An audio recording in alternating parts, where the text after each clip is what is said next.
Señora alcaldesa, señora Peñalosa, mire, inda que eu son varón, hai veces que son capaz de facer dúas cousas a un tempo.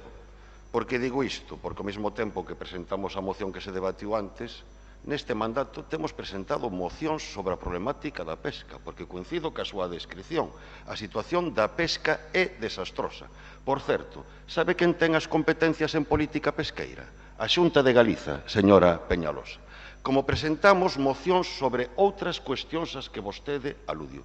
E unha aclaración, non se trata de chatarra, se trata de posta en valor, de recuperación e posta en valor do noso patrimonio, porque o patrimonio industrial tamén forma parte do noso patrimonio. E iso ten un valor económico. Agora, tendo en conta o desprecio e abandono sistemático da Xunta de Galiza ao noso patrimonio, non me extraña o enfoque que vostede acaba de facer. O lamentable enfoque, teño que decirlo, que vostede acaba de facer.